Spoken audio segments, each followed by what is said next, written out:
All right, let's jump right in. When you think of legendary ancient empires, your mind probably goes straight to places like Rome or maybe China, right? But what if I told you that all across Africa, there were these incredibly wealthy and powerful civilizations thriving for centuries, all connected by huge, sprawling trade networks?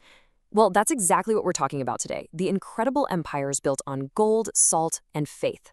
First things first, we've got to get one idea out of our heads, the idea of an isolated Africa. Just look at the Sahara here. For centuries, this wasn't some impossible barrier. It was more like a giant sea of sand, and the ships sailing that sea were camel caravans. This was a superhighway for trade. And believe me, those caravans were carrying unimaginable wealth. So, that gets us to the big question for this explainer. What was the secret sauce? What really built these mighty African trading empires? What were they trading? Who were they trading with? And how did all that business end up shaping their cultures?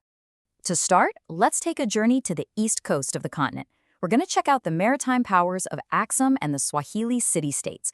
These guys weren't looking to the desert, they were looking out to the sea. So, way up in what is now Ethiopia, you had the Kingdom of Axum. It became an absolute powerhouse of trade. Its location was perfect, a port right on the Red Sea, making it this perfect crossroads connecting Africa's resources with the huge markets of the Roman Empire and even far-off India. And they were exporting the good stuff, gold, ivory, sure, but also fancy textiles and really high-quality steel. We're talking big money and big influence. But, trade routes don't just carry goods. They carry ideas. And along with all those Roman traders came a new religion, Christianity.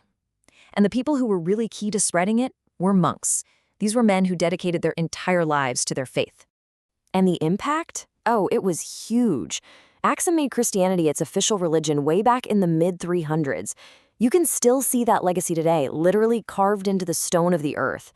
This incredible church in Lalibela, it's just a mind-blowing testament to a faith that arrived on the trade winds and became a core part of the culture.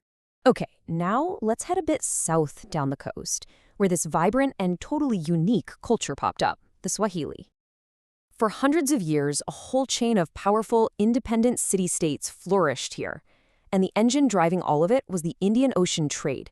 You can literally see their wealth in their buildings, like here in the port of Zanzibar. In fact, these cities got a special name, stone towns.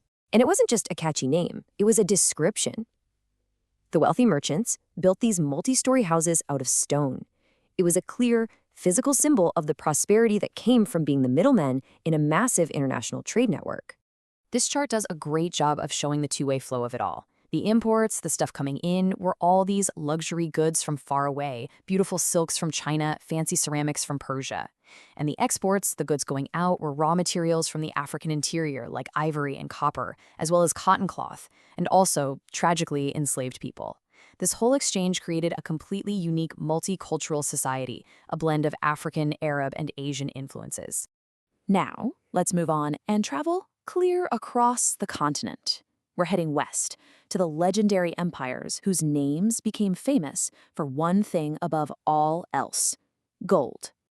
Over here, the big players were the empires of Ghana, Mali, and Songhai. As you can see on the map, their power came from controlling a hugely profitable sweet spot. They were positioned right between the rich gold fields to their south and the massive salt mines of the Sahara Desert. Now, in a time before refrigerators, salt was just as precious as gold for preserving food. So this gold for salt trade, that was the bedrock these empires were built on. And we're not talking about little pop-up kingdoms. For nearly 1,000 years, one great empire rose after another. First, you had Ghana. Then came the even bigger and wealthier Mali Empire, and finally, the vast Songhai Empire. Each one built on the success of the last, controlling those absolutely vital trans-Saharan trade routes. If you want to get a sense of just how much wealth we're talking about, you have to hear the story of Mali's most famous emperor, Mansa Musa. So, in the 1320s, he takes his pilgrimage to Mecca. His caravan was said to have had 60,000 people and camels loaded with so much gold that when he stopped in Egypt, he just gave away enough to completely crash their economy for a decade. Think about that. One trip literally put Mali on the world map. All right, for a last stop, we're journeying south to a kingdom whose power is still standing today and the ruins of a massive and kind of mysterious stone city. This is Great Zimbabwe. At its peak in the 1400s, this was a huge city, home to thousands of people and the capital of a massive trading empire. The sheer scale of these walls, which, by the way, were built without any mortar, tells you everything you need to know about their organization, their power, and their wealth. So Great Zimbabwe was founded by Bantu-speaking peoples, and it became the biggest commercial hub in the entire region. Their traders got gold and ivory from deep in the interior, and this is the crucial part, they connected those goods to the very same Indian Ocean network that the Swahili city-states were using hundreds of miles away. It was like the southern anchor of this huge continent-spanning web of trade. So we've gone from east to west and down to the south. Now let's try to pull all these threads together and see what kind of legacy of connection these empires really created.